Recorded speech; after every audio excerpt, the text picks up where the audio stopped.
दोस्तों ये बात उस समय की है जब शिकागो की रोड पर स्वामी विवेकानंद का चित्र देखकर वहां के लोग अपनी चप्पलें उतार कर सर झुकाकर प्रणाम करते थे, क्योंकि स्वामी जी की सिर्फ एक स्पीच ने वहां के लोगों के दिलों में एक अलग सी जगह बना ली थी।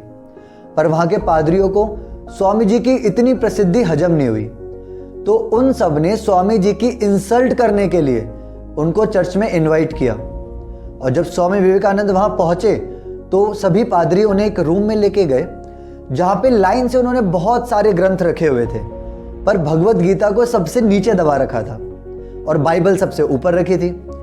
तो वहां के एक पादरी ने बड़ी सरकास्टिक से स्माइल देते हुए स्वामी जी से पूछा, Swami ji would you like to say something? Swami ji ने उसे बड़े गौर से देखा और कहा, yes, it proves that Bhagavad Gita is the mother of all the scriptures, so it is put it in the base. Swami ji ने कहा कि भगवत गीता इन सभी शास्त्रों की जननी है, इन सभी शास्त्रों की मां है, इसलिए उसको मूल में रखा गया है। तो पादरी को यह बात सुन के बड़ा बुरा लगा। उसने जल्दी से भगवत गीता को निकाला और सबसे ऊपर रखा और बाइबल को उठा के सबसे नीचे दबा दिया और पूछा, स्वामी जी अब क्या कहेंगे? तो स्वामी जी जोर से हंसे और बोला, फादर अब क्या कहना है, बच्चे कितना ही ऊंचाई पे जाने की कोशिश कर ले पर मां से तो नीचे ही रहेंगे।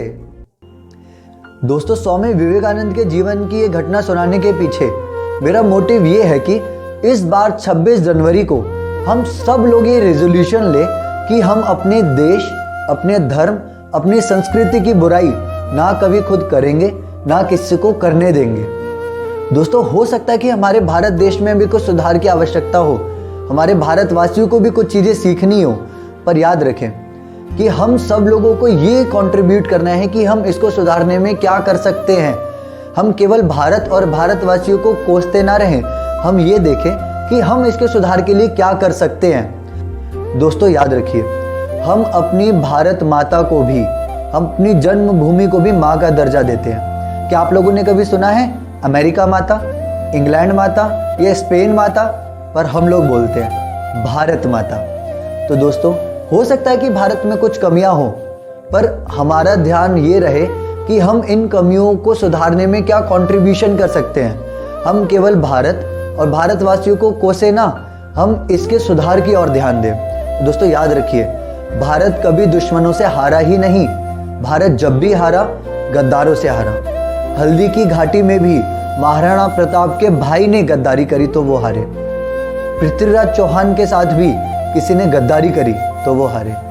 गुरु गोविंद सिंह जी के छोटे साहिबजादे शहीद ना होते अगर कोई अपना गद्दारी ना करता। तो दोस्तों, इस 26 जनवरी के मौके पे मैं आपसे ये उम्मीद करता हूँ कि आप सब लोग ये रेजोल्यूशन ले कि हम अपने भारत को आगे बढ़ाने में क्या कंट्रीब्यूशन कर सकते हैं। सिर्फ इस ओर ध्यान दें, ना कि इसकी कमियों की ओर ध्यान दें।